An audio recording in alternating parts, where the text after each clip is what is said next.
Hello, and welcome to Unabridged, the weekly podcast where teachers take on books.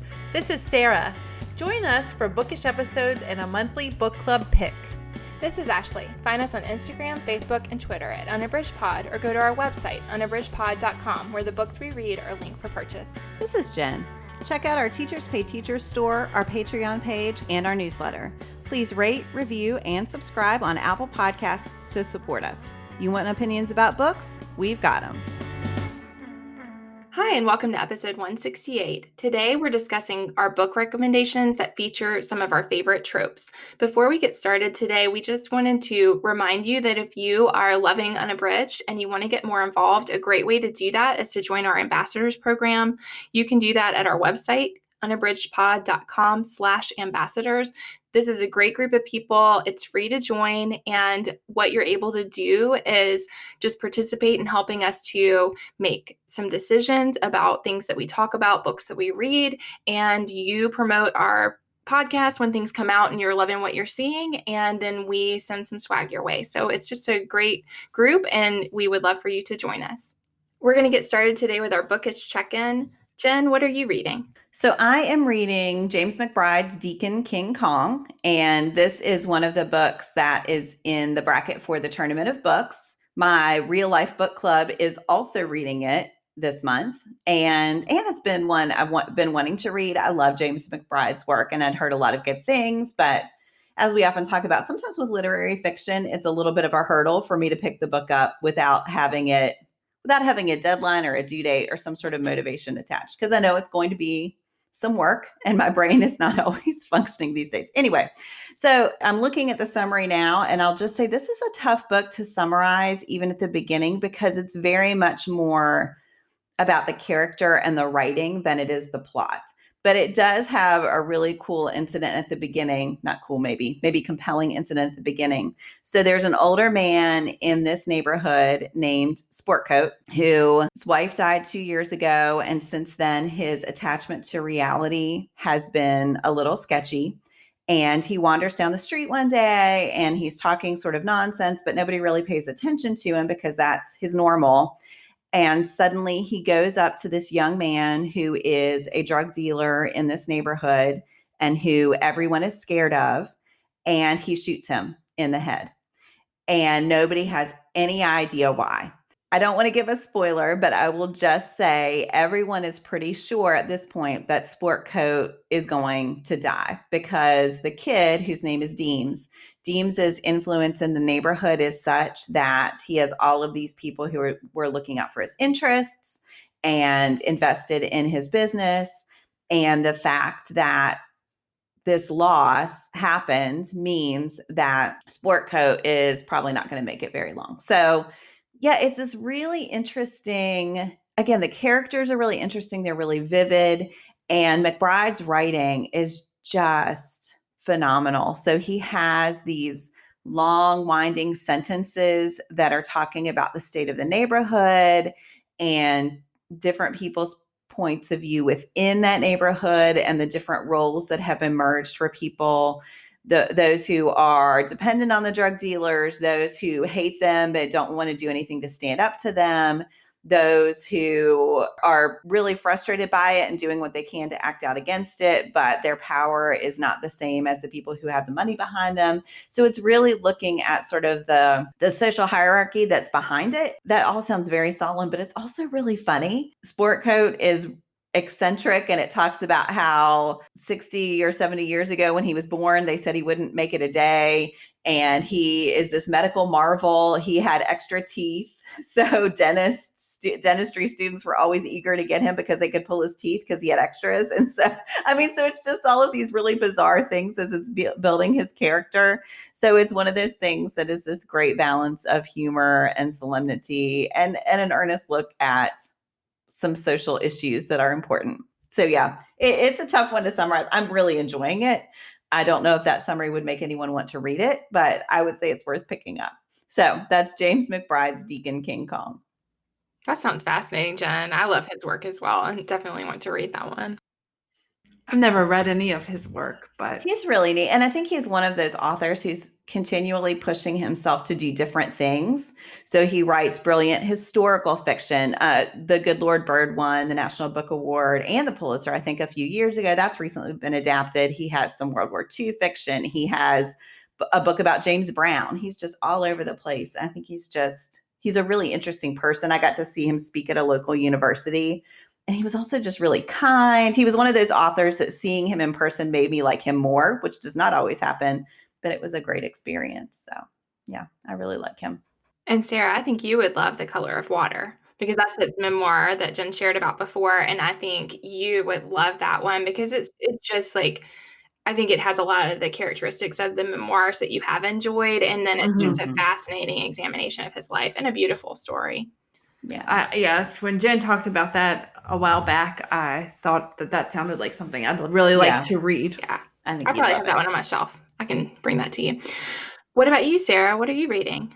A while back, Ashley was talking about having all these books that she needed to read. And then she was talking, it was during a bookish check-in, and she was talking about how she requested Sarah Morgenthaler's The Tourist Attraction from the library, and that she just decided to read it even though she had all these other obligations. So right after we recorded that episode, I was like, I'm going to look and see if my library has that for me to request. And so I did. I put a hold on it, and then the hold came in, and I ignored it just to get through what I needed to get through. And now I have 4 days left and I need to plow through it. So I am reading Sarah Morgenthaler's The Tourist Attraction. Both Jen and Ashley have talked about this one. So I'm just going to give a teeny brief summary. It's set in Alaska. It's about a grumpy, curmudgeonly guy who runs a diner, and then a woman who comes with one of the frequent tourists that comes to the area often. Her friend comes, her name's Zoe, and she comes with her, and then they just have met, but you can tell it's going to be possibly a love connection. And I'm loving it so far. I love the diner. And I think we talked before in the episode, we talked about this particular book before. We talked about the Gilmore Girl vibes, and I'm definitely getting all the Gilmore Girl vibes in Stars Hollow. So if you like the Gilmore Girls, I think that this is one that you would really like, because just in the beginning, the community and kind of cranky but lovable, got Graham, and then all of that. It's just great. So I'm really enjoying it, and I will be enjoying it quickly because I need to plow through it before my library hold is complete. So that is Sarah Morgenthaler's The Tourist Attraction. Yes, I'm so glad that you got on that bandwagon. I think it's just a lot of fun and fast moving, and I love the sense of place. And we've talked about that with cozy mysteries before, but I think with this romance, you're getting that as well, the sense of place and setting and how that really contributes to the story. Cool. Yeah. And such good banter. Ashley, what are you reading? So I just started this one this morning. I am reading Ya Jesse's Transcendent Kingdom. I absolutely loved Homegoing. I thought it was a fascinating story, so richly drawn. I loved her examination and her writing style. And so I was so excited when this one came out and wanted to read it right away. And I just hadn't gotten to it yet. So I'm excited to start it. I am listening thanks to Libro FM, and Bonnie Turpin is the narrator. So I didn't realize that until I started. And I absolutely love all of her narration. I just think she's a phenomenal audiobook narrator. So that was really great as well. And I didn't know that. That was an unexpected joy to start that. And so this one is about Gifty, is the main character. And again, I haven't listened to very much of it yet, but so far it's clear that her family is from Ghana and lives in Alabama, but she is now an adult living in California. And her mom has had struggles with her mental health throughout Gifty's life. And those struggles have been difficult for the family. And it appears that now the mom is having an episode and is going to need some help. And so at the very beginning of the book, Gifty's been contacted by people in her mom's community, and they have said, we really think that she needs some help. And so she is picking up her mom at the airport, and her mom is pretty non-responsive. And so she's preparing herself for working through that. And so she is a researcher. She works in a lab, and immediately I think there is a sense of how she is different from her family. She comments on things like she drives a Prius, and she knows that normally if her mom were in better mental health, she would be teasing her about the Prius and those kinds of things. And she always talks about her having a bleeding heart. And so it's a really fascinating look also at how her mom is from Ghana and has some of that connection, but then she also is entrenched in some of the culture of the Deep South and the attitudes of the people in Alabama. And so that's a really interesting thing as well. So again, I don't know a whole lot yet. It's clear that her family, she's experienced loss in her family. Her father and her brother are no longer alive, and that's apparent in the beginning, but we don't know the backstory yet. So I'm just thrilled. I am excited to start it. Like I said, I meant to get to it as soon as it came out. I was thrilled to see it on Libro FM, and it hasn't been a long time, but it's been a few months, and so I'm happy to dive in. And again, that's Jesse's Transcendent Kingdom. I cannot wait to see what you think of that. I loved it so much. And it was amazing to me that it was by the same author as Homegoing, because I do think it's so different. The writing is similarly beautiful, but it's a totally different approach to people's lives. Yeah, I loved it. Yeah, it was a great discovery this morning. Like I said, I think there's some comfort. We've talked about this with audiobooks before, but there's comfort in a person's voice. Like there are certain narrators that I've really gotten used to. And so when I hit play and it was Bonnie Turpin speaking, I just, that is such a joy. There are a few narrators that I'm here for whatever they read. And then that's nice when those things come together. Super excited about the book, super excited about the narrator. So today we're going to be discussing our favorite tropes. And we had some discussion before we started recording about what tropes are and how they function in books. And so that was kind of interesting and led us to just considering what impact tropes have on stories and what kind of book you often see them in. And I don't know if anybody wants to comment on that before we give some recommendations. Yeah, I mean, I think it's just, we were kind of having a debate over what's a trope and what's a theme and what role they play in the story. I think where we landed is that a trope is almost like a premise. So it's something that's introduced right at the beginning of the story, and it's maybe the inciting incident. So right away, it could be in the synopsis of the story, but it's not something like a theme is a main idea, and a trope does not have to be a main idea. A theme is a main idea that should emerge over the story. And maybe you have an idea of what it is from the beginning, but the trope isn't really what the book's about. It's almost like the inciting incident, kind of, or I don't know. I'm fumbling through this. I have always thought of it as a plot device that moves the story forward. Also, that there's an element of a frame that then the author can put in. So if you looked at Star-Crossed Lovers, you are, as the author, saying, okay, I know that these two characters are going to fit in this way, and these are the obstacles that are going to make them not able to have their relationship. So I think it also is kind of a device that's being used in order to tell the story. And I was sharing with Jen and Sarah that I used to find that really off-putting. I still do a little bit. Sometimes, like, I'll start a book, and if I realize it relies heavily on a trope, I have to work past that. And I'm glad I have. I think I've talked before about romance books, and that for a long time, like all of my life until the last year, I did not read them. And that was partially because I found a lot of them do use tropes, and I found that off-putting at first. And what I've come to understand is that actually sometimes that can make a really great story, and it also can bring some comfort for the reader, just like a cozy mystery set in the same place, or like we talked about with the tourist attraction, where there's a setting that you become familiar with and then you're comfortable with the setting, so then you want to read more in that setting. I think tropes can function that way too, that when you pick up a book and it relies on a trope that you enjoy, that can be really great. And so for me, one I found that I really like that I'm not going to talk about today is I really like the fake dating trope. And I have found that works for me really well, and that a lot of times if I'm looking for a new romance, now that I know that, that's something I look for because I like that part of relationships. I kind of like the way that the relationships often develop when they're relying on that trope.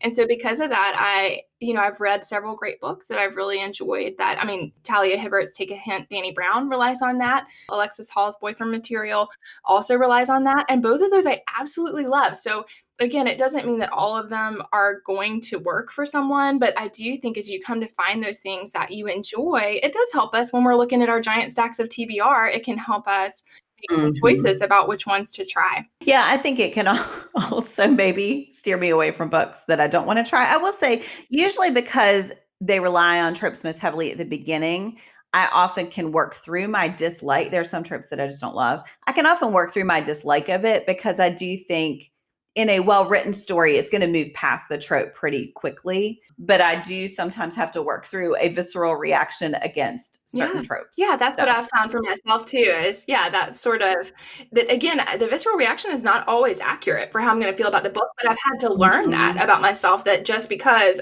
right up front, I maybe like one I find kind of off-putting actually is the enemies to lovers. I don't love that. And I have to work past it, but I've read some great books that rely on it. So then yeah, I agree. Just kind of, it does help sometimes to steer you clear of something, but also sometimes it's worth moving through something because you get to a great story you wouldn't experience otherwise. And I think for me, I find a lot of comfort in tropes. So if I know a trope is, even like for star-crossed lovers, I know often that it's not going to end well, but like knowing going in that it's a star-crossed lovers story, it's not as devastating to me. So I'm able to be okay with that.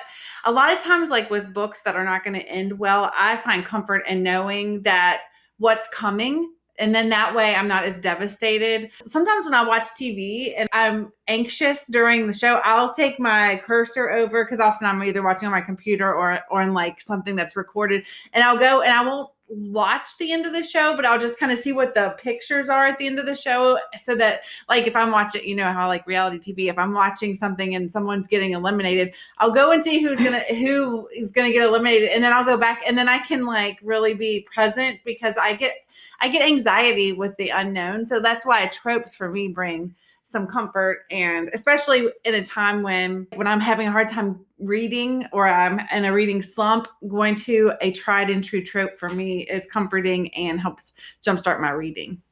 Yeah, I think that's a great point about they can be a great way to access reading when you're in the slumps. Yeah. So we're each going to give a recommendation of a book that relies on a trope that we love. I think some of us have a better sense of that than others. So as I have already admitted, I'm pretty new to thinking about and reading books that clearly use tropes. So maybe my recommendation is not as great, but I love the book. So that's a plus.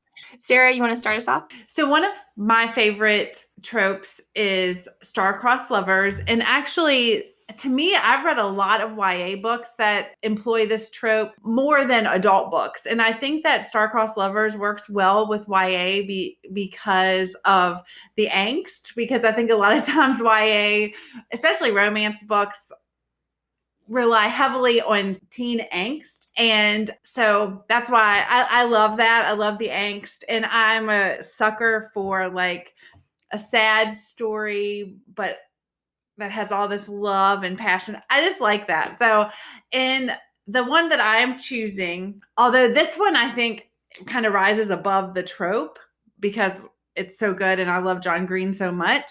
But the one that I'm going to talk about is The Fault in Our Stars. This is star-crossed lovers because we have Hazel and Gus, who Hazel has cancer and Gus is in remission, but his cancer could come back at any time. And they form this relationship and it's very beautiful. But throughout the whole book, you have this sense of impending doom, that something's going to happen that is going to take away their ability to be together. And I think this is a great example of this trope because, like I said, it rises above. The trope is clearly there, but there is also so much other really thoughtful content in the book, and John Green just does like we all fangirl over him all the time. I mean, he just writes teenagers so well, and he includes the angst, but I feel like it's really in an authentic way. Like the angst feels deserved. Like it feels really authentic and it feels real. So that's why I like this particular book for this trope. I mean, don't get me wrong. I'm here for any star-crossed lovers book, and especially in YA. I think also YA, because I'm an adult reading YA, it helps remove me from the situation a little bit, because I feel like if I'm reading adult books, that is a little bit more impactful. And, young love too. It's really important at that moment, but, oftentimes it can be fleeting. So I think it's easier to read the star-crossed lovers trope when you're talking about teenagers, because they are going to have lots of love, hopefully, in their life. Right. So anyway, another example is 5 Feet Apart. And it is also one that relies on star-crossed lovers and also is centered around the illness of both the characters who have cystic fibrosis. And I really love that one too. I know my counterparts didn't feel as strongly about that one, but I really did like that one too. But I was going to say, I don't love star-crossed lovers in general. I think it has to be an exceptional book for me to rise above that trope. So like, I'm all about The Fault in Our Stars, but otherwise I'm a pretty tough sell. There's just, there's something in it. I don't know why. I can't put my finger on it. I'm like, it's just not practical. Just pick somebody else. I think it works so well in YA because teenagers are defiant. And so I think a lot of times it starts with defiance of this rule. Like fate says we can't be together. Well, I'm going to prove fate wrong. And so it's just really frustrating for me to work through all of that. And again, I can work through it, but it has to be a really great book for me to get past it. Yeah. And I was thinking that I did really like that trope, but when you were talking, Sarah, I remember, so I think I like that trope, but also one way that Jen and I are very different is that I am not great at following the rules. And I find immediately I do have a relatively visceral reaction against rules. And I have to work past that myself. So I think in that way, I do identify with the characters who often are in that situation because they're like, dang it, I'm going to do it. And I can relate to that even as an adult. Maybe I'll grow up one day. I don't know.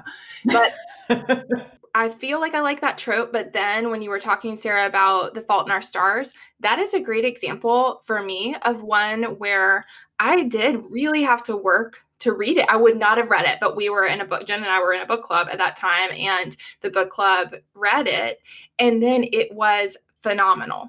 And it was, so that's just a great example. And I don't know for me that it was the star-crossed lovers part so much as the fact that I knew that they were young and they were sick. And I knew that it was really sad.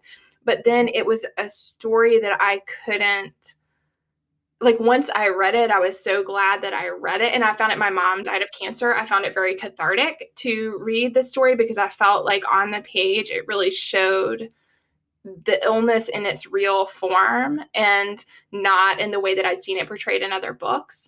And so like, I loved all of that. So, I mean, that's a time where I would not have stretched to do it. I'm so glad I did it. And then in some ways, maybe that's why after I read that one several years ago, that I felt more connection to the star-crossed lovers part. Yeah, we're reading A Million Junes now for our buddy read, and I'm still only halfway through. I don't know how it's going to end. That's star-crossed lovers, and I'm loving it because Emily Henry is such a strong writer, and it's got this amazing magical realism mixed in. And yeah, I really love it. So I can love it. It's just that initial, if it's a gut reaction, if it's a gut check, I don't love it. I think also like with that one, she doesn't take it too seriously. And it kind of plays with the idea. And I like that in tropes too, when the characters and the author are somewhat aware and willing to admit the trope itself. I appreciate that. I mean, it's kind of like breaking the fourth wall, that I like that part of just like, if you call it what it is, I'm more willing to go with you on it than if you're trying to show it to be different than what it is. So yeah, that makes sense. What about you, Jen? What is your trope and recommendation? So I have to say, I've been thinking about this a lot lately because I was thinking I loved all the tropes and then I realized I don't. Another trope that I do not love is when a relationship begins with a lie and at some point in the book, the lie is going to come out. And I've realized I can work through it if one partner is lying.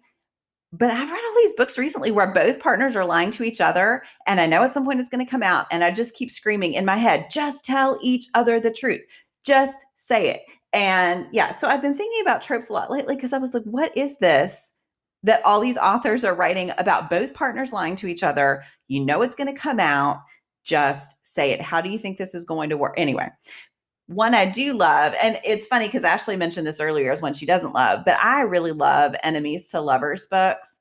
And I think it's because often it results in great banter, in great sort of begrudging admission of what one person likes about the other. It's not this sort of insta love thing. It's having to work through something. And I really love that. So I talked about this a lot. So this is not my pick, but I love Sally Thorne's The Hating Game, because that book feels like those old movies where people are super smart and clever and have great comebacks and are just always sniping at each other until, of course, they realize they have feelings and then fall in love.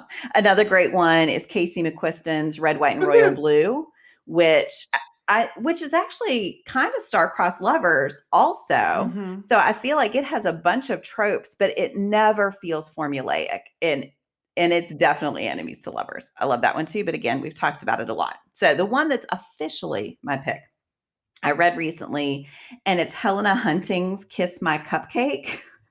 And it is so much fun. So it's about two people, both of whom are opening new restaurants, new businesses. So Blair comes from a family who has a very successful restaurant chain that is super high end. And she does not want to be a part of it. She does not want to charge people $2,000 for a steak. She wants to give people food that is comfort food and just to have a fun experience. So she opens a cupcake and drink shop where she makes these really interesting mixed drinks and these gorgeous cupcakes that have unusual flavors mixed together. Right next door, Ronan is renovating his grandfather's pub that has been in his family since his grandfather and grandmother started this business. And his grandmother has died, and his grandfather really resists change, but finally has agreed to let Ronan renovate the place and make a go of it. So it's a pub with axe throwing in the back. And the way that they meet is Blair is just getting ready to have her grand opening, and she has this beautiful mirrored wall of glass shelves with all these cute glasses set up on it. And something hits the wall and the glasses fall off and shatter. She goes next door, and it's Ronan doing these renovations and trying out the axe throwing, which of course is against the wall where all her nice glass stuff is. So that's their first meeting. Well, then Ronan decides that it would be really funny if he starts pranking Blair.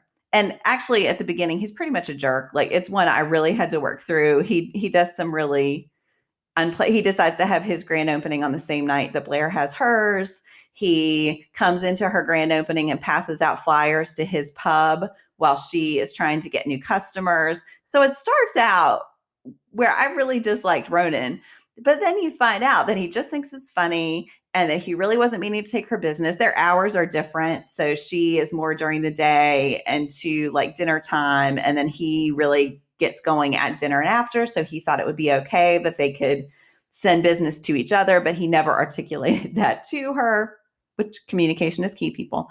But yeah, so it's just really funny. There's a lot of banter back and forth. They both have unique fashion. So she loves to dress in 50s outfits, and you find out it's because she really latched onto those shows from the 50s because her own family is completely dysfunctional, and that for her was a sign of comfort and stability. And Ronan loves to wear his dad died when he was quite young, which is one reason he's so close to his grandfather. He loves to wear his dad's plaid flannel shirts. And so that is sort of his uniform because that's his connection. So they start learning these things about each other and empathizing. So yeah, it's really sweet. It's really funny. It's quirky. And I just love seeing them work through all of that initial animosity to build a really sweet relationship. So yeah, again, that's Helena Hunting's Kiss My Cupcake. which I think is a great title too. I think I want to read that one. That sounds Sarah, awesome. you would love it. Ashley, I do not know that you would love it. I know. I was thinking I had not nice things to say about the male character. I really have a hard time working past that kind of personality type in real life too. Yeah. I don't know if Ashley realized, but while you were reading, she was crinkling her nose. Or not reading, while you were talking about your book, she was like crinkling her nose. I could feel the feelings. I just hate that. I hate that in characters. But I mean, I do think, like you were saying, Jen, I thought Emily Henry's Beach Read is a great example of one that really worked for me, that had that enemies to lovers for sure. Red, White, and Royal Blue is one of my most favorite books. And and that really worked for me in that one. And what you were saying before about the lie, Farrah Roshan's The Boyfriend Project is a great example of where the trope is heavily used, but it's so effective because we feel as the reader that the lie being told is for the right reason. And so I think for that one, I agree with you, Jen, that trope can be really off-putting for me. And it has to be convincing that the lie is necessary for a greater good. And then if that's the situation, then often I can go there. Whereas if the lie is for self-serving purposes, then that can be really off-putting. I think sometimes it's if I feel as if it's not an authentic part of the story.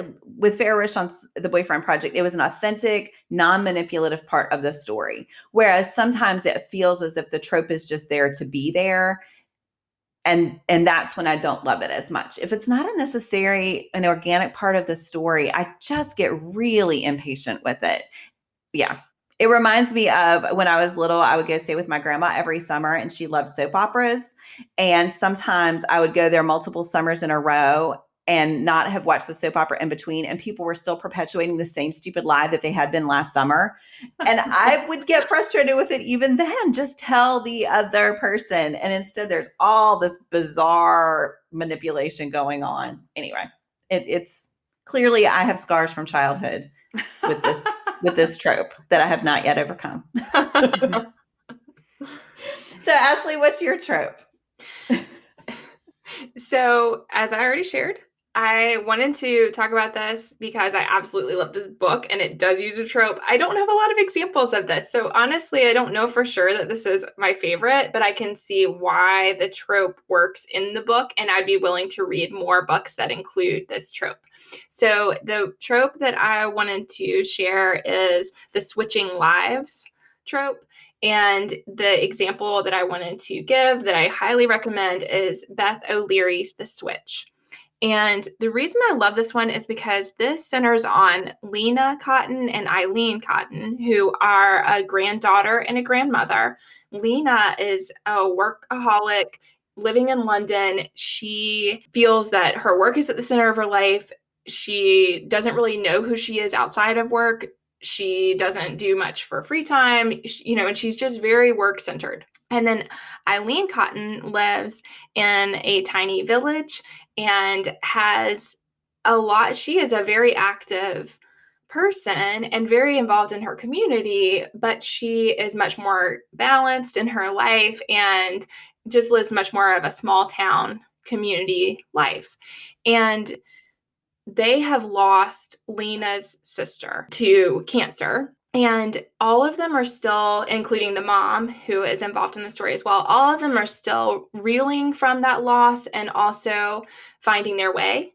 And so in the beginning of the story, Lena's boss tells her that she has got to take some time off. So they're giving her paid leave for her to have time off so that she can have some time to grieve and to take care of herself, and she has no idea what to do with that. And so it is the beginning of the story is really about how she is lost instead of feeling like she, a lot of people might feel that they're rejoicing if their employer does that for them. And instead she feels unmoored and doesn't know what to do. And so the idea evolves for them to switch places. And the reason for Eileen to come to London is that she is looking for love, and she's in a tiny village and she is an older lady. And so there's not a lot of eligible bachelors ready to ready to get to know her.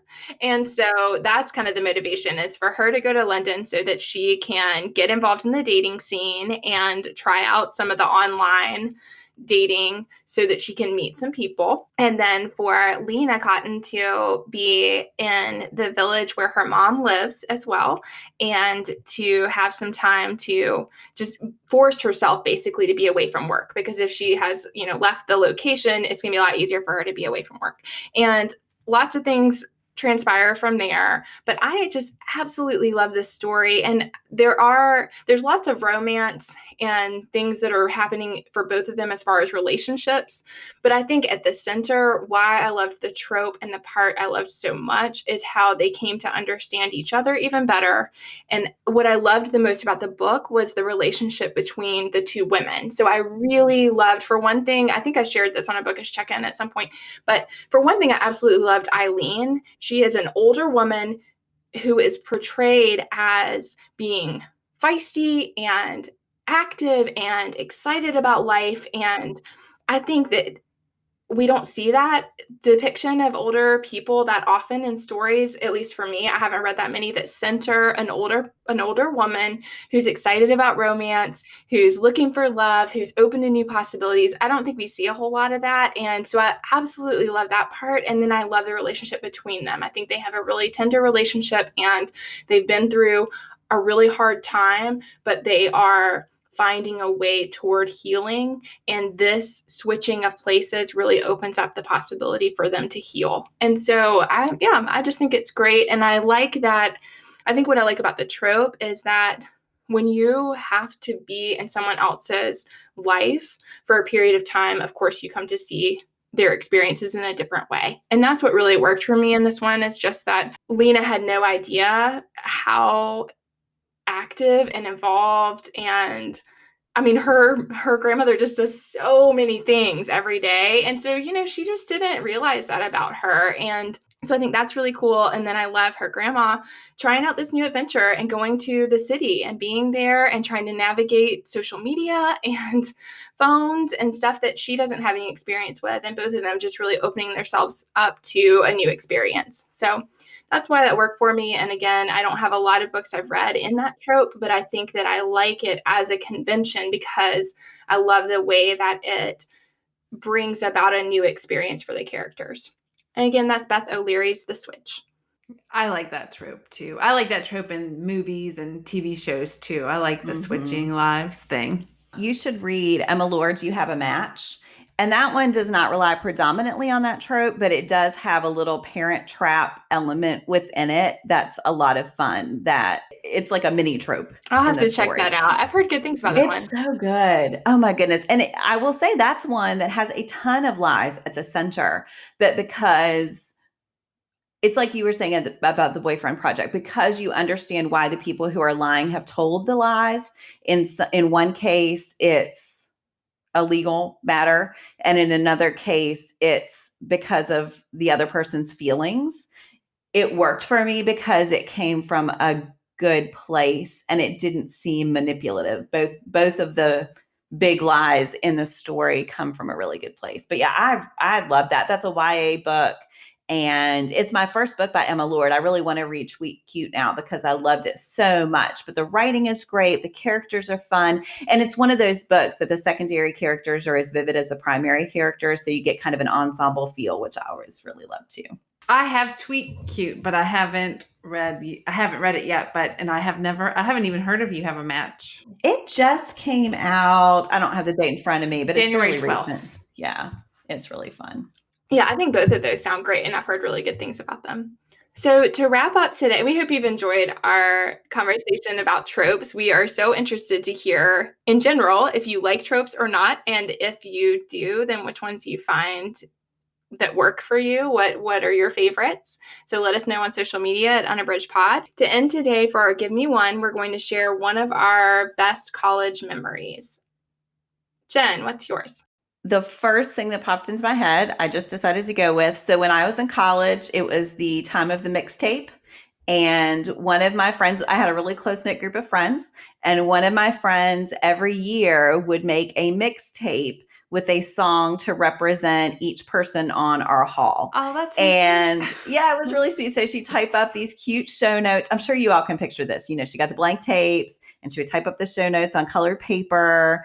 And yeah, it was a very 90s thing, but she would type up show notes that talked about the song and the person. And so it was kind of like a scrapbook each year. And so I could look up those songs and it brings back memories of those friends. It was really a sweet, sweet gift that she made for us every year. That's amazing. That's really cool. That is awesome. Yeah, it was really great. What about you, Sarah? What's one for you? Oh, there's so many, but I'm going to go with, so when I was little, like maybe 8, 9, that age, my uncle used to watch wrestling and I would watch it. And then my sister and I got very into WWF wrestling. We rented videos from the video store and watched like the 80s wrestling. And then we watched everything that we could get our hands on. We were for a short period, we were all about the wrestling. I had a magazine subscription to WWF magazine wherein I wrote a letter and it was published in there. So my only published piece. Well, there you go, friend. So we were very into it. And it was like we were so into it for a very short amount of time. And then we really we didn't watch it anymore and we just kind of left it. And then in college, one of my roommates, her boyfriend was very into WWE wrestling. And they were like, we're going to go to DC and watch a big wrestling match. Do you guys want to come? So my friend and I, we were like, sure, we're going to go. So we went all in. We went to Walmart and bought T-shirts with wrestlers on it. And we went to the match and we had the best time. And I got to see The Rock, which was so cool. It was when he was wrestling for WWE. And I wasn't as into it as when I was a kid and I didn't know the people, but for that moment I was super into it and everybody had such a good time. And it was just a really fun experience. And it was like bringing my childhood back a little bit. And it was such a great time. So that is one of my favorite memories. That's awesome. That's Sarah, really have you watched Glow? No, I haven't, but it's on my list. You would love it. Oh my goodness. It's so perfect. It is so much fun. You would love it. Yeah. It's the glamorous ladies of wrestling, or gorgeous ladies of wrestling is what it stands for. But it is so much fun and it digs into all of those great wrestling details. But there's also this excellent feminist subplot. It's really fun. Well, what's funny, I watched Peanut Butter Falcon last year, which if you have not watched that movie, it is fantastic. But there's a little bit of a wrestling story in it. And they have cameos from the old WWE wrestlers, several of them. So those were like Easter eggs for me when my husband and I were watching. I was like, oh my gosh, that's so-and-so. It was Jake the Snake or whatever. So it was really cool. Ashley, what is your best college memory, or one of your best? I know, it is hard to narrow it down. I'm going to go with, so we had an outdoor chapel on a mountainside that was it wasn't quite an hour drive, and it faced east. And there were several times that we would drive to watch the sunrise. And that's really special to me. It's something that is really memorable. I've never been at another location that had that kind of view. And it's something that we did more than once, but not so many times that it was a very unique experience. And ultimately my husband and I got married there. So that's really special to me and was something that was really cool to the location where we lived. So, oh, that's awesome. That's so nice. We hope that you've enjoyed talking about tropes today. Like I said before, we would love to hear what your favorite tropes are and books that you would recommend. And so hit us up on social media and share those at Unabridged Pod. And like we said in the beginning, if you're interested in getting more involved, Unabridged ambassadors are a great way to do that. And to sign up, you can just go to unabridgedpod.com/ambassadors. Thanks for listening. Do you have comments or opinions about what you heard today? We'd love to hear them. You can find us on Instagram, Facebook, and Twitter at Unabridged Pod, or on the web at unabridgedpod.com for a list of ways to support us. We'd like to thank Jared Featherstone, who composed our theme music, Strings of Light, and Katie Amy of Amy Photography, our podcast photographer. Thanks for listening to Unabridged.